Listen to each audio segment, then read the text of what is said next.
जय श्री कृष्णा, राधे राधे, जय श्री खाटू नरेश की। कैसे हैं आप लोग मित्रों? गोविंद कथासार चैनल में आपका स्वागत है। आज आपके समक्ष मैं श्री सत्यनारायण भगवान की कथा और उनसे संबंधित पूजा कैसे की जाती है, पूजन सामग्री में क्या हमें लेना चाहिए, इससे संबंधित आज बातें की जाएगी और सत्यनारायण जी की कथा भी सुनी जाएगी। तो आइए बात शुरू करते हैं।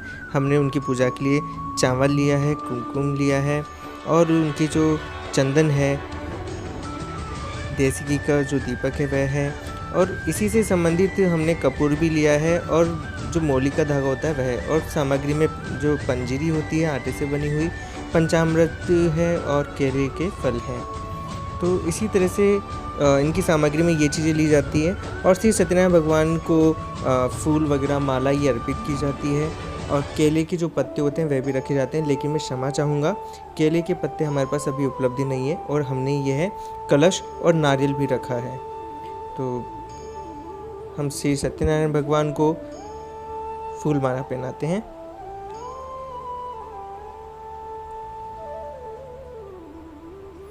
इनका व्रत पूर्णिमा को या फिर हम संक्रांति के दिन करते हैं। सत्यनारायण भगवान के हम दो ही समय उनकी कर सकते हैं पूजन, यानी कि कथा वगैरह सुनना, और इनका व्रत भी महीने में एक बार आता है, वो भी पूर्णिमा को आता है या फिर संक्रांति को। तो महीने में एक बार ही पूर्णिमा आती है। इनको अधिकतर पीली चीज़ें बहुत अच्छी लगती है, इसलिए पीले फूल हो गए और हमने गुलाब के भी फूल रखे हैं। अब इनके चंदन से तिलक किया जाएगा। और अभी केले के पत्ते उपलब्ध नहीं है, नहीं तो फ़ोटो के पीछे और इनके जस्ट पास में केले के पत्ते भी रखे जाते हैं, क्योंकि अभी जो केले का पौधा है हमारे यहाँ वो अभी काफ़ी छोटा है, तो मैं उसे अभी क्षति नहीं पहुँचाना चाहता हूँ, इसलिए मैं क्षमा चाहूँगा। मैंने प्रभु से भी समय याचना की है। मैंने जो ये फ़ोटो है भगवान की, श्री सत्यनारायण भगवान की, उनके सभी जगह जो नारद जी हैं उनके साथ में खड़े हुए जो मुनि श्रेष्ठ हैं उनके सभी को तिलक किया है। कलश को मैंने तिलक किया है और उनसे हाथ जोड़ कर के जो भी हमारे मन में ये चीज़ें होती हैं जो हमने मांगा है उनसे, आप किस कारण से व्रत कर रहे हैं, तो हमें वह भी उनके समक्ष रखना पड़ता है। इसी तरह से अगर आप देखेंगे कि सत्यनारायण भगवान एक ऐसा व्रत है श्री सत्यनारायण भगवान का जो काफ़ी जल्दी ये हमारी सुनते हैं सत्यनारायण भगवान जी, और बहुत ही दयालु हैं। ये अपने भक्तों की ज़रूर सुनते हैं। तो मैं तो ये कहूँगा कि अगर आपके जीवन में भी किसी प्रकार का कोई भी कष्ट हो या फिर किसी भी तरह की कोई भी परेशानी हो, तो आप श्री सत्यनारायण भगवान की कथा ज़रूर सुने और उनका व्रत ज़रूर करें, आपको इसका फल ज़रूर मिलेगा। ये बिल्कुल 100% सत्य बात है। देखिए भक्तों, मित्रों, मैं क्षमा चाहूँगा मित्रों, ऐसा है कि मैं अपनी बात करता हूँ, मैं कभी भी दूसरे से संबंधित बात नहीं करता हूँ, क्योंकि जो मुझे दिखा है, जो मुझे मिलता है वही मैं आपको बताता हूँ। ऐसा नहीं है कि मैं किसी की सुन करके फिर आपके समक्ष बात रखता हूँ। मैं हमेशा ही पहले अपने ऊपर लेकर के देखता हूँ, क्योंकि मेरी जो लाइफ है, जीवन है, उसमें कुछ बाधाएं थी। मैंने जब से इनकी कथा और व्रत शुरू किया है तब से मेरे जीवन में काफ़ी आराम मिला है। तो आप भी करके देखिए, आपको अच्छा लगेगा। मित्रों, अब जो इस व्रत के लिए जो पूजन सामग्री है वो मैं आपको बताता हूँ किस प्रकार से लेंगे। सामग्री: केला स्तंभ, कलश, पंचपल्लव, चावल, पंचरत्न, कपूर, पुष्पमाला, धूप, श्रीफल, ऋतुफल, नैवेद्य, अंगवस्त्र, आम के पत्ते, यज्ञोपवीत वस्त्र, गुलाब के फूल, दीप, तुलसी दल, केसर, पान, पंचामृत, बंधनवार, चौकी। पूजन विधि किसे है वो बताते हैं। श्री सत्यनारायण का व्रत करने वाला पूर्णिमा एवं संक्रांति के दिन संध्या के समय स्नान आदि कर्मों से निवृत्त होकर पूजा स्थल में आसन पर बैठकर श्रद्धापूर्वक श्री गणेश, वरुण, गौरी, विष्णु आदि सभी देवताओं का स्मरण कर पूजन करें तथा संकल्प लें कि मैं सदा श्री सत्यनारायण भगवान की पूजा तथा कथा श्रवण करूँगा। फूल हाथ में लेकर सत्यनारायण भगवान का ध्यान करें। यज्ञोपवीत धूप, पुष्प, नैवेद्य आदि अर्पित कर प्रार्थना करें। हे भगवान, मैंने श्रद्धापूर्वक फल, जल आदि समस्त सामग्री आपको अर्पण की है, आप इसे स्वीकार कीजिए। मैं आपको बारंबार प्रणाम करता हूँ। श्री सत्यनारायण भगवान की कथा प्रारंभ करते हैं। इनका ये पहला अध्याय है। प्रथम अध्याय। महामुनि व्यास जी ने कहा, बहुत समय पहले नैमिषारण्य तीर्थ में शौनकादिक अष्टदासी यानी कि 1000 ऋषियों ने पुराण वेता श्री सूत जी से पूछा, हे सूत जी, इस कलयुग में वेद विद्या रहित मानवों को ईश्वर भक्ति किस प्रकार मिलेगी तथा उनका उद्धार कैसे होगा? हे मुनि श्रेष्ठ, ऐसा कोई व्रत अथवा तप बताइए जिसके करने से थोड़े ही समय में पुण्य प्राप्त हो तथा मनवांछित फल भी मिले। ऐसी कथा सुनने की हमारी बहुत ही इच्छा है। इस प्रश्न पर शास्त्रों के ज्ञाता श्री सूत जी ने कहा, हे वैष्णवों में पूज्य, आप सभी ने प्राणियों के हित एवं कल्याण की बात पूछी है। अब मैं उस श्रेष्ठ व्रत को आप लोगों से कहूँगा जिसे श्रेष्ठ मुनि नारद जी ने श्री लक्ष्मी नारायण भगवान से पूछा था और श्री लक्ष्मी नारायण भगवान ने मुनि श्रेष्ठ नारद जी को बताया था। आप सभी श्रोतागण ये कथा ध्यान से सुने। मुनिनाथ सुनो यह सत्य कथा, सब काली हुए महासुखदायी, बहुताप हरे पूर्ण मनोरथ करे, करे सुख संपत्ति की अधिकाई।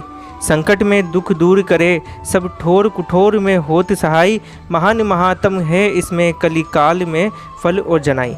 मुनि श्रेष्ठ नारद दूसरों के कल्याण हेतु सभी लोकों में घूमते हुए एक समय मृत्यु लोक में आ पहुँचे। यहाँ बहुत सी योनियों में जन्मे प्राय सभी मनुष्यों को अपने कर्मानुसार अनेक कष्टों से पीड़ित देखकर उन्होंने सोचा कि किस यत्न के करने से इन प्राणियों के कष्ट तथा निवारण हो सकेगा। मन में ऐसा विचार कर श्री नारद विष्णु लोक गए। वहाँ श्वेत वर्ण और 4 भुजाओं वाले देवों के ईश नारायण, जिनके हाथों में चक्र, शंख, गदा और पद्म थे तथा वरमाला पहने हुए थे, को देखकर उनकी स्तुति करने लगे। नारद जी ने कहा, हे भगवान, आप अति शक्तिवान हैं, मन तथा वाणी भी आपको नहीं पा सकती, आपका आदि मध्य अंत भी नहीं है, आप निर्गुण स्वरूप सृष्टि के कारण भक्तों के कष्टों को दूर करने वाले हो, आपको मेरा सत सत नमन है। नारद जी से इस प्रकार की प्रार्थना सुनकर भगवान विष्णु बोले कि हे योगीराज, आपके मन में क्या है? आपका किस कार्य हेतु यहाँ आना हुआ? निसंकोच कहें। तब मुनि श्रेष्ठ नारद ने कहा कि मृत्यु लोक में सब मनुष्य जो अनेक योनियों में पैदा हुए हैं, अपने अपने कर्मों द्वारा अनेक प्रकार के कष्टों के कारण दुखी हैं। हे स्वामी, यदि आप मुझ पर दया रखते हैं तो बताइए कि उन मनुष्यों के सब कष्ट थोड़े से ही प्रयत्न से किस प्रकार दूर हो सकते हैं। श्री विष्णु भगवान ने कहा, हे नारद, मनुष्यों की भलाई हेतु तुमने यह बहुत उत्तम प्रश्न किया है। जिस व्रत के करने से मनुष्य कष्टों से छूट जाता है, वह व्रत मैं तुमसे कहता हूँ, सुनो। अति पुण्य प्रदान करने वाला, स्वर्ग तथा मृत्यु लोक दोनों में दुर्लभ एक अति उत्तम व्रत है जो आज मैं तुमसे कहता हूँ। श्री सत्यनारायण भगवान का यह व्रत विधि विधान पूर्वक संपन्न करने पर मनुष्य इस धरती पर सभी प्रकार के सुख भोग कर मरणोपरांत मोक्ष को प्राप्त करता है। भगवान के ऐसे वचन सुनकर नारद मुनि बोले, हे भगवान, उस व्रत का विधान क्या है, फल क्या है, इससे पहले किसने यह व्रत किया है और किस दिन यह व्रत करना चाहिए? कृपया यह सब मुझे विस्तार से समझाइए। श्री विष्णु भगवान ने कहा, हे नारद, दुख, शोक एवं सभी प्रकार की व्यधाओं को दूर करने वाला यह व्रत सब स्थानों पर पूज्य दिलाने या विजय दिलाने वाला है। श्रद्धा और भक्ति के साथ किसी भी दिन मनुष्य संध्या के समय श्री सत्यनारायण भगवान की ब्राह्मणों और बंधुओं के साथ पूजा करें और भक्ति भाव से केले का फल, नैवेद्य, घी, शहद, शक्कर अथवा गुड़, दूध और गेहूं का आटा सवाया लेवें। गेहूं के अभाव में साठी चावल का चूर्ण भी ले सकते हैं। इन सभी को भक्ति भाव से भगवान श्री सत्यनारायण को अर्पण करें और बंधु बांधवों सहित ब्राह्मणों को भोजन कराएं। इसके पश्चात ही स्वयं भोजन करें। रात्रि में श्री सत्यनारायण भगवान के गीत आदि का आयोजन कर श्री सत्यनारायण भगवान का स्मरण करते हुए समय व्यतीत करें। इस तरह जो मनुष्य व्रत करेंगे उनकी मनोकामनाएं अवश्य पूर्ण होगी। विशेष रूप से कलयुग में मृत्युलोक में यही एक ऐसा उपाय है जिससे अल्प समय और कम धन में महान पुण्य की प्राप्ति हो सकती है। इति श्री सत्यनारायण व्रत कथा प्रथम अध्याय संपूर्ण है। हम द्वितीय अध्याय प्रारंभ करते हैं। महान संत सूत जी ने कहा कि हे ऋषियों, जिन्होंने प्राचीन काल में इस व्रत को किया है उनका इतिहास मैं आप सबसे कहता हूँ। आप सब ध्यान से सुने। अति सुंदर काशीपुरी नगरी में एक अति निर्धन ब्राह्मण वास करता था। वह भूख और प्यास से बेचैन होकर हर समय दुखी रहता था। ब्राह्मणों से प्रेम करने वाले श्री विष्णु भगवान ने उसको दुखी देखकर एक दिन बुढ़े ब्राह्मण का वेश धारण कर निर्धन ब्राह्मण के पास जाकर बड़े आदर से पूछा, हे ब्राह्मण, तुम हर समय दुखी होकर पृथ्वी पर क्यों घूमते हो? हे श्रेष्ठ ब्राह्मण, अपनी व्यथा मुझसे कहो, मैं सुनना चाहता हूँ। कष्टों से घिरे उस ब्राह्मण ने कहा कि मैं निर्धन ब्राह्मण हूँ, भिक्षा के समय पृथ्वी पर मारा मारा फिरता हूँ। हे भगवान, यदि आप इससे मुक्ति पाने का कोई उपाय जानते हो तो कृपा कर मुझे बताएं। तब वृद्ध ब्राह्मण का रूप धारण किए हुए श्री विष्णु भगवान बोले, हे ब्राह्मण, श्री सत्यनारायण भगवान मनोवांछित फल देने वाले हैं, इसलिए तुम उनका विधि पूर्वक पूजन करो, जिसके करने से मनुष्य सब दुखों से मुक्त हो जाता है। दरिद्र ब्राह्मण को व्रत का संपूर्ण विधान बतलाकर बूढ़े ब्राह्मण का रूप धरे श्री सत्यनारायण भगवान अंतर्ध्यान हो गए। वृद्ध ब्राह्मण ने जिस व्रत को बतलाया है मैं उसको अवश्य विधि विधान सहित करूंगा, ऐसा निश्चय कर वह दरिद्र ब्राह्मण घर चला गया। परंतु रात को उस ब्राह्मण को नींद नहीं आई। अगले दिन वह जल्दी उठा और श्री सत्यनारायण भगवान का व्रत करने का निश्चय कर भिक्षा मांगने के लिए चला गया। उस दिन उसको भिक्षा में अधिक धन मिला, जिससे उसने पूजा का सारा सामान खरीदा और घर आकर बंधु बांधवों के साथ विधि पूर्वक भगवान श्री सत्यनारायण का व्रत किया। इसके करने से वह गरीब ब्राह्मण सब कष्टों से छूटकर अति धनवान हो गया। उस समय से वह ब्राह्मण हर मास व्रत करने लगा और सत्यनारायण भगवान के व्रत को जो शास्त्र विधि के अनुसार श्रद्धापूर्वक करेगा वह सब कष्टों से छूटकर मोक्ष प्राप्त करेगा। जो भी मनुष्य श्री सत्यनारायण भगवान का व्रत करेगा वह सब कष्टों से छूट जाएगा। इस तरह नारद जी से श्री सत्यनारायण भगवान का कहा हुआ यह व्रत मैंने तुमसे कहा। हे श्रेष्ठ ब्राह्मणों, अब आप और क्या सुनना चाहते हैं, मुझे कहे। तब ऋषियों ने कहा कि हे मुनीश्वर, संसार में इस विपरीत से सुनकर किस किस ने इस व्रत को किया है, हम सब सुनना चाहते हैं। मुनियों से ऐसा सुनकर श्री सूत जी ने कहा कि हे मुनिगण, जिस जिस ब्राह्मण ने इस व्रत को किया है उन सब की कथा सुनो। एक समय वह धनी ब्राह्मण बंधु बांधवों के साथ शास्त्र विधि के अनुसार अपने घर पर श्री सत्यनारायण भगवान का व्रत कर रहा था। उसी समय एक लकड़ी बेचने वाला बुढ़ा व्यक्ति वहां आया और उसने सिर पर रखा लकड़ियों का गट्ठर बाहर रख दिया और ब्राह्मण के मकान में चला गया। प्यास से बेचैन लकड़हारे ने विप्र को व्रत करते देखा, वह प्यास को भूल गया। उसने विप्र का अभिनंदन किया और पूछा कि हे ब्राह्मण, आप यह किसका पूजन कर रहे हैं? इस व्रत को करने से क्या फल मिलता है और कृपा कर मुझे बताइए। तब उस ब्राह्मण ने कहा कि सब इच्छाओं को पूर्ण करने वाला यह श्री सत्यनारायण भगवान का व्रत है। इन्हीं की कृपा से मेरे यहाँ धन एवं ऐश्वर्य का आगमन हुआ है। ब्राह्मण से इस व्रत के बारे में जानकर वह लकड़हारा अत्यंत प्रसन्न हुआ और भगवान का चरणामृत लेकर और भोजन करने के पश्चात वह अपने घर को चल दिया। अगले दिन लकड़हारे ने अपने मन में संकल्प किया कि आज गांव में लकड़ी बेचने से जो धन मिलेगा उसी से भगवान श्री सत्यनारायण का श्रेष्ठ व्रत करूंगा। मन में ऐसा विचार कर वह लकड़हारा लकड़ियों का गट्ठर अपने सिर पर रखकर जिस नगर में धनवान लोग रहते थे ऐसे सुंदर नगर में गया और उसी दिन उसे उन लकड़ियों का दाम पहले दिनों से 4 गुना मिला। तब वह बुढ़ा ब्राह्मण लकड़हारा बहुत प्रसन्न होकर पक्के केले, शहद, शक्कर, घी, दूध और गेहूं का चूर्ण इत्यादि श्री सत्यनारायण भगवान के व्रत की सभी सामग्री लेकर अपने घर आया। फिर उसने अपने बंधु बांधवों को बुलाकर विधि विधान के अनुसार भगवान का पूजन एवं व्रत किया। उस व्रत के प्रभाव से वह बुढ़ा लकड़हारा धन धान्य से युक्त हुआ और संसार के समस्त सुख भोग कर बैकुंठ को चला गया। इति श्री सत्यनारायण व्रत कथा द्वितीय अध्याय संपूर्ण है। अब हम तृतीय अध्याय का शुभारंभ करेंगे। श्री सूत जी बोले, हे श्रेष्ठ मुनियों, अब मैं आगे की कथा कहता हूँ, सुनो। प्राचीन काल में उल्कामुख नाम का एक महान ज्ञानी राजा था। वह जितेंद्रिय और सत्यवक्ता था। प्रतिदिन मंदिरों में जाता तथा गरीबों को धन देकर उनके दुखों को दूर करता था। उसकी पत्नी कमल के समान सुंदर मुख वाली और सती साध्वी थी। एक दिन भद्रशिला नदी के तट पर वे दोनों विधि विधान से श्री सत्यनारायण भगवान का व्रत कर रहे थे। उस समय वहाँ साधु नामक एक वैश्य आया। उसके पास व्यापार के लिए बहुत सा धन था। वह वैश्य नाव को नदी किनारे पर ठहराकर राजा के पास आया और राजा को व्रत करते हुए देखकर उसने विनम्रतापूर्वक पूछा, हे राजन, यह आप क्या कर रहे हैं? मेरी सुनने की इच्छा है, कृपया आप मुझे यह समझाइए। महाराज उल्कामुख ने कहा कि हे वैश्य, मैं अपने बंधु बांधवों के साथ पुत्र की प्राप्ति के लिए श्री सत्यनारायण भगवान का व्रत एवं पूजन कर रहा हूँ। राजा के वचन सुनकर साधु नामक वैश्य ने आदर से कहा कि हे राजन, मुझे इसका संपूर्ण विधि विधान बताइए, मैं भी आपके कहे अनुसार इस व्रत को करूँगा। मेरे भी कोई संतान नहीं है, मुझे विश्वास है इस उत्तम व्रत को करने से अवश्य ही मुझे भी संतान की प्राप्ति होगी। राजा से व्रत के सभी विधान सुन व्यापार से निवृत्त हो वह वैश्य सुखपूर्वक अपने घर आया। उसने अपनी पत्नी को संतान देने वाले इस व्रत के विषय में बताया और प्रण किया कि जब मेरे संतान होगी तब मैं इस व्रत को करूँगा। वैश्य ने ये वचन अपनी पत्नी लीलावती से भी कहे। एक दिन उसकी पत्नी लीलावती श्री सत्यनारायण भगवान की कृपा से गर्भवती हो गई। 10वें महीने में उसने एक अति सुंदर कन्या का जन्म दिया और दिनों दिन वह कन्या इस तरह बढ़ने लगी जैसे शुक्ल पक्ष का चंद्रमा बढ़ता है। कन्या का नाम उन्होंने कलावती रखा। एक दिन लीलावती ने मीठे शब्दों में अपने पति को याद दिलाया कि आपने जो भगवान का व्रत करने का संकल्प किया था, अब आप उसे पूरा कीजिए। वैश्य ने कहा कि हे प्रिय, मैं कलावती के विवाह पर इस व्रत को करूंगा। इस प्रकार अपनी पत्नी को आश्वासन दे वह व्यापार करने के लिए विदेश चला गया।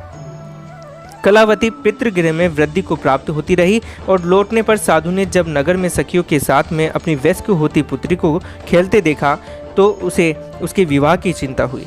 तब उसने एक दूत को बुलाकर कहा कि उसकी पुत्री के लिए कोई सुयोग्य वर देखकर लाओ। दूत साधु नामक उस वैश्य की आज्ञा पाकर कंचन नगर पहुंचा और देखभाल कर वैश्य की कन्या के लिए एक सुयोग्य वर्णिक पुत्र ले आया।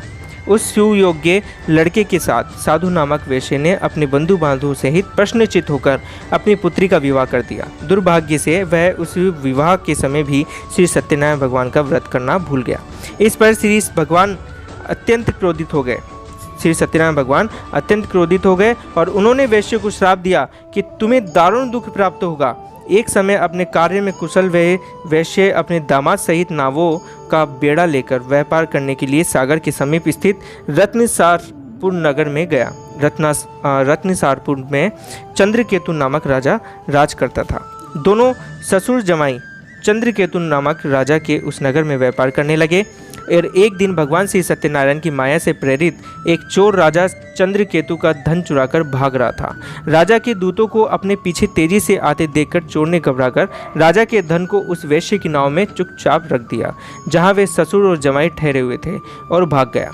जब राजदूतों ने उस वैश्य के पास राजा के धन को रखा देखा तो उन्होंने उन ससुर दामाद को ही चोर समझा। वे उन ससुर दामाद दोनों को बांध कर ले गए और राजा के समीप जाकर बोले, आपका धन चुराने वाले ये दो चोर हम पकड़ कर लाए हैं, देखकर आज्ञा दें। तब राजा ने उस वैश्य की बात सुनने पर ही उन्होंने कारागार में डालने की आज्ञा दे दी। इस प्रकार राजा की आज्ञा से उनको कारावास प्राप्त हुआ और उन्हें कारागार में डाल दिया गया तथा उनका सारा धन भी छीन लिया गया। सत्यनारायण भगवान के श्राप के कारण उस वैश्य की पत्नी लीलावती व पुत्री कलावती भी घर पर बहुत दुखी रहने लगी। उनका सारा धन चोर चुरा कर ले गए और मानसिक व शारीरिक पीड़ा तथा भूख प्यास से अति दुखी हो भोजन की आस में कलावती एक ब्राह्मण के घर गई। उसने ब्राह्मण को श्री सत्यनारायण भगवान का व्रत विधि पूर्वक करते देखा। उसने कथा सुनी तथा श्रद्धापूर्वक प्रसाद ग्रहण करते कर रात को घर आई और माता ने कलावती से पूछा कि हे पुत्री, तू अब तक कहाँ रही? मैं तेरे लिए बहुत चिंतित थी। माता के शब्द सुनकर कलावती बोली कि हे माता, मैंने एक ब्राह्मण के घर श्री सत्यनारायण भगवान का व्रत होते देखा और मेरी भी उस उत्तम व्रत को करने की इच्छा हुई। माता ने कन्या के वचन सुनकर सत्यनारायण भगवान के पूजन की तैयारी की। उसने बंधुओं सहित श्री सत्यनारायण भगवान का पूजन व व्रत किया और वर मांगा कि मेरे पति और दामाद शीघ्र ही घर लौट आए। साथ ही विनती की कि हे प्रभु, अगर हमसे कोई भूल हुई हो तो हम सब आपसे क्षमा प्रार्थी हैं, आप हमें क्षमा करें। श्री सत्यनारायण भगवान इस व्रत से प्रसन्न हो गए और उन्होंने राजा चंद्रकेतु को स्वप्न में दर्शन देकर कहा कि हे राजन, जिन दो वैश्यों को तुमने बंदी बनाकर रखा है वे निर्दोष है, उन्हें प्रातः ही छोड़ दो। उनका सब धन जो तुमने अतिग्रहित किया है लौटा दो, अन्यथा मैं तुम्हारा राज्य, धन, पुत्रादि सब नष्ट कर दूंगा। राजा से ऐसे वचन सुनकर भगवान अंतर्धान हो गए। ऐसे वचन कह करके वह अंतर्धान हो गए और प्रातः काल राजा चंद्रकेतु ने दरबार में सबको अपना स्वप्न सुनाया और सैनिकों को आज्ञा दी कि दोनों वैश्यों को कैद से मुक्ति कर दरबार में ले आओ। दोनों वैश्यों ने आते ही राजा को प्रणाम किया और राजा ने कोमल वचनों से कहा कि हे महानुभावों, तुम्हें अज्ञानतावश ऐसा कठिन दुख प्राप्त हुआ, अब तुम्हें कोई भय नहीं है, तुम मुक्त हो। ऐसा कहकर राजा ने उनको नए वस्त्र और भूषण जो वस्त्राभूषण हैं वो पहनाए तथा उनका जितना धन लिया था उसे दुगना लौटाकर आदर से विदा किया। दोनों वेश्य अपने घर को चल दिए। इति श्री सत्यनारायण व्रत कथा तृतीय अध्याय संपूर्ण है। अब हम चौथे अध्याय का शुभारंभ करते हैं। सूत जी ने कहा कि वैश्य ने यात्रा प्रारंभ की और अपने नगर की ओर चला गया और उनके थोड़ी दूर आगे बढ़ने पर दंडी वेशधारी श्री सत्यनारायण भगवान ने उनकी परीक्षा लेने हेतु विचार किया। उनसे पूछा कि हे वैश्य, तेरी नाव में क्या है? अभिमानी वणिक हंसता हुआ बोला कि हे दंडी, आप ऐसा क्यों पूछते हैं? क्या धन लेने की कामना है? मेरी नाव में तो बेल वो पत्ते भरे हुए हैं। वैश्य के ऐसे वचन सुनकर दंडी वेशधारी श्री सत्यनारायण भगवान बोले, तुम्हारा वचन सत्य है। ऐसा कहकर वे वहां से चले गए और कुछ दूर जाकर समुद्र के तट पर बैठ गए। दंडी महाराज के जाने के पश्चात वैश्य ने नित्य क्रिया से निवृत्त होने के बाद नाव को ऊंची उठी देखकर अचंभा किया तथा नाव में बेल पत्ते आदि देखकर मूर्छित हो जमीन पर गिर पड़ा। मूर्छा खुलने पर अति शोक करने लगा। तब उसके दामाद ने कहा कि आप शोक न करें, यह दंडी महाराज का श्राप है, अतः हमें उनकी शरण में ही चलना चाहिए, वहीं हमारे दुखों का अंत करेंगे। दामाद के वचन सुनकर वे वैश्य दंडी भगवान के पास पहुंचा और अत्यंत अतिभाव से पश्चाताप करते हुए बोला कि मैंने जो आपसे असत्य वचन कहे थे उनके लिए मुझे क्षमा करें। ऐसा कहकर वह शोकातुर हो रोने लगा। तब दंडी भगवान बोले कि हे वणिक पुत्र, मेरी आज्ञा से ही बार बार तुम्हें कष्ट प्राप्त हुआ है, तू मेरी पूजा से विमुख हुआ है। तब उस वैश्य ने कहा कि हे भगवान, आपकी माया को ब्रह्मा आदि देवता भी नहीं जान पाते, तब मैं मूर्ख भला कैसे जान सकता हूँ? आप प्रश्न होइए, मैं अपनी क्षमता अनुसार आपकी पूजा करूँगा। मेरी रक्षा कीजिए और मेरी नौका को पहले के समान धन से परिपूर्ण कर दीजिए। उसके भक्ति से परिपूर्ण वचन सुनकर श्री सत्यनारायण भगवान प्रश्न हो गए और उसकी इच्छा अनुसार वर देकर अंतर्ध्यान हो गए। तब ससुर व दामाद दोनों ने नाव पर आकर पाया कि नाव धन से परिपूर्ण है।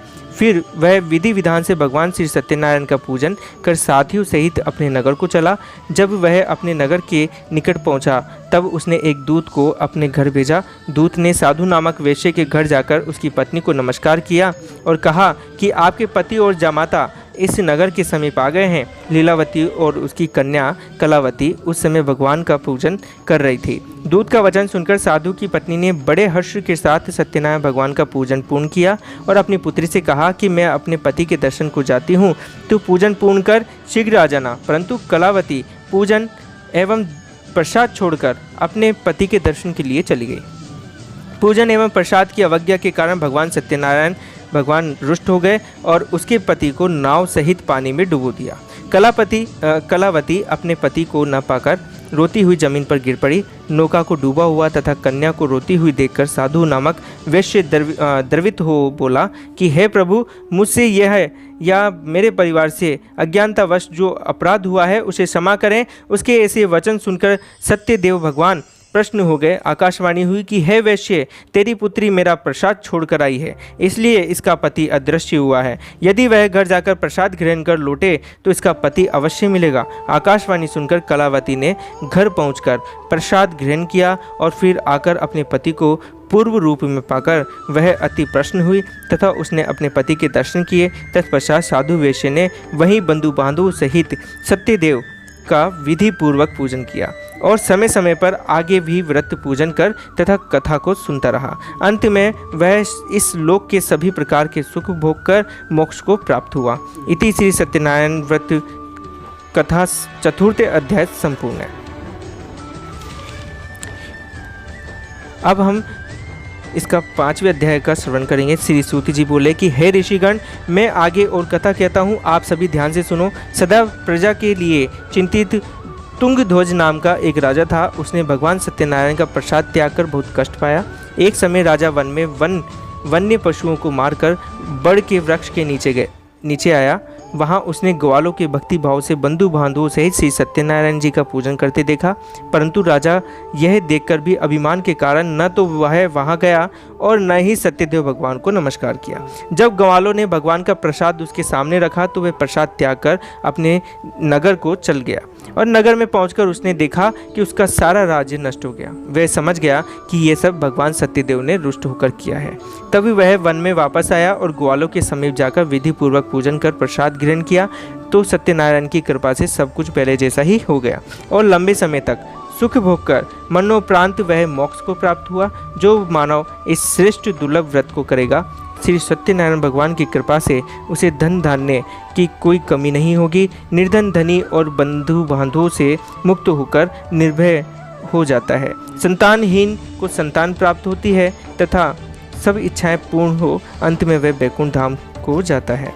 अब उनके बारे में भी जानिए जिन्होंने पहले इस व्रत को किया, साथ ही उनके दूसरे जन्म की कथा भी सुनिए। और सतानंद नामक व्रत ब्राह्मण ने सुदामा के रूप में जन्म लेकर श्री कृष्ण भक्ति एवं सेवा से बैकुंठ प्राप्त किया और उल्कामुख नामक महाराज राजा दशरथ बने और श्री रघुनाथ का पूजन कर मोक्ष को प्राप्त हुआ। साधु नाम के वैश्य ने धर्मात्मा सत्य प्रतिज्ञ राजा मोरध्वज बनकर अपने पुत्र को आगे जो चीर कर बैकुंठ धाम प्राप्त किया। महाराज तुंगध्वज स्वयंभू मनु बने और उन्होंने बहुत से लोगों को भगवान की भक्ति में लीन कराकर बैकुंठ धाम प्राप्त किया। वह लकड़हारा भी अगले जन्म में गुह नामक निषाद राजा बना, जिसने राम के चरणों की सेवा कर अपने सभी जन्मों को संवार किया। इति श्री सत्यनारायण व्रत कथा पंचम अध्याय संपूर्ण है। भगवान विष्णु की स्तुतियाँ। इस प्रकार हमने श्री सत्यनारायण भगवान की कथा संपूर्ण की। अब हम उनकी आरती, श्री सत्यनारायण भगवान की आरती शुरू करते हैं। आइए। ओम जय लक्ष्मी रमणा स्वामी, जय लक्ष्मी रमणा सत्यनारायण स्वामी, सत्यनारायण स्वामी जनिपातक हरिणा। ओम जय लक्ष्मी रमणा रत्न जड़ित सिंहासन, अद्भुत छवि राजे स्वामी, अद्भुत छवि राजे। नारद करति निराजन, नारद करति निराजन, घंटा ध्वनि बाजे। ओम जय लक्ष्मी रमणा प्रकृति भय कलि कारण, द्विज को दर्श दियो स्वामी, द्विज को दर्श दियो। बूढ़ो ब्राह्मण बन के, बूढ़ो ब्राह्मण बन के कंचन महल कियो। ओम जय लक्ष्मी रमणा दुर्बल भील कराल की, जिस पर कृपा करी स्वामी, जिस पर कृपा करी। चंद्रचूड़ की राजा, चंद्रचूड़ की राजा, तिसकी विपद हरी। ओम जय लक्ष्मी रमणा वैश्य मनोरथ पायो, श्रद्धा तज दीनी स्वामी, श्रद्धा तज दीनी। सो फल भोग्यो प्रभु जी, सो फल भोग्यो प्रभु जी, फिर स्तुति कीनी। ओम जय लक्ष्मी रमणा भाव भक्ति के कारण, छिन छिन रूप धर्यो स्वामी, छिन छिन रूप धर्यो। श्रद्धा धारण कीनी, श्रद्धा धारण कीनी, तिनको काज धर्यो। ओम जय लक्ष्मी रमणा गाल बाल संग राजा, वनि में भक्ति करी स्वामी, वनि में भक्ति करी। मन वांछित फल दीनो, मन वांछित फल दीनो, दीन दयाल हरि। ओम जय लक्ष्मी रमणा चढ़ति प्रसाद सवायो, कदली फल मेवा स्वामी, कदली फल मेवा। धूप दीप तुलसी से, धूप दीप तुलसी से, राजी सत्यदेवा। ओम जय लक्ष्मी रमणा श्री सत्यनारायण जी की आरती जो कोई नर गावे स्वामी, जो कोई नर गावे। कहत शिवानंद स्वामी, कहत शिवानंद स्वामी मन वांछित फल पावे। ओम जय लक्ष्मी रमणा। बोले सत्यनारायण भगवान की जय। मित्रों, इस प्रकार हमने श्री सत्यनारायण भगवान की कथा, जो व्रत कथा है, सामग्री है, उनसे संबंधित जितनी भी कथाएं हैं आपके समक्ष रखी है और हमने आरती भी की है। तो ये हमारे श्री सत्यनारायण भगवान जी की आरती थी जो हमने संपूर्ण की है। अब मैं आपको एक बहुत ही महत्वपूर्ण बात बताने जा रहा हूँ। यह व्रत काफ़ी फलदायी होता है, एक बार आप इसे करके देखिए। मैं ये नहीं कह रहा हूँ कि आप ये व्रत हमेशा रखें, मेरी मर्ज़ी के कारण रखें। आपका अगर मन करता है तो आप अपना ये व्रत रख कर ज़रूर देखिए, आपको फल बिल्कुल ज़रूर मिलेगा, 100% सत्य बात है। और इसी से संबंधित मैं आपको एक बात और बताना चाहूँगा कि श्री सत्यनारायण भगवान हैं, ये काफ़ी दयालु भी हैं और इनका जो व्रत है वो काफ़ी सरल व्रत है। ऐसा कोई कठिन व्रत नहीं है, लेकिन इसमें हमें कुछ बातें ध्यान में रखनी पड़ती है। जैसा कि हमें किसी के भी घर पर जा कर के किसी का भी हम पानी नहीं पी सकते हैं, उनकी दी हुई कोई भी सामग्री हम नहीं खा सकते हैं, क्योंकि ये व्रत हमारे खुद के घरेलू से संबंधित होता है। यानी कि हमारे जो घर के अंदर अगर पानी होगा तो हम अपने घर का ही पिएंगे, और फल वगैरह होगा तभी हम अपने घर का ही फल वगैरह ग्रहण करेंगे। और इसी प्रकार से इस व्रत में हम लोग वैसे अगर कठिन रखने वाले व्रत तो ऐसे भी होते हैं कि जो ये व्रत रखते हैं वह सिर्फ़ और सिर्फ जो उनके सामने फल रखे जाते हैं, फल खाते हैं और सिर्फ उसी से ही व्रत खोलते हैं। जो पंचामृत होता है वह उन प्रसाद के रूप में वह ग्रहण करते हैं। लेकिन ये हर किसी से नहीं हो सकता है, क्योंकि ये बहुत ही कठिन होता है। तो बस आपसे यही कहना चाहूँगा कि इसमें अगर आपकी श्रद्धा हो तो आप साधु या फिर जो पंडित गण हैं, जो पंडित के जो जोड़े होते हैं, पंडिताएँ जी होती हैं, उनको आप खाना खिला सकते हैं पूर्णिमा के दिन, ये कथा संपूर्ण होने के बाद में। और इसी के साथ में अगर आपसे हो सके तो मैं ये नहीं कहता हूँ कि आप ज़रूर करें, अगर आपसे हो सकता है तो आप इस दिन जो भी ये सामग्री आप चढ़ाते हैं, भगवान को अर्पित करते हैं, फल वगैरह, ये आप अपनी जो कॉलोनी होती है, नगर में होता है, आप बांट सकते हैं। जो आपके जानकार में है, आप ये सामग्री जितना बांटेंगे आपके लिए काफ़ी अच्छा रहेगा, क्योंकि प्रसाद है, जितने ज़्यादा लोग लेंगे उतना ही हमें पुण्य मिलता है। तो बस मैं इतना ही कहना चाहूँगा कि आप इस व्रत में दूसरे घर का पानी ना पिए, क्योंकि इसका फल उनको मिलेगा। तो आज के लिए इतना ही मित्रों। जय श्री कृष्णा, राधे राधे, जय श्री खाटू नरेश की। सत्यनारायण भगवान हम सभी की मनोकामनाएं पूर्ण करें।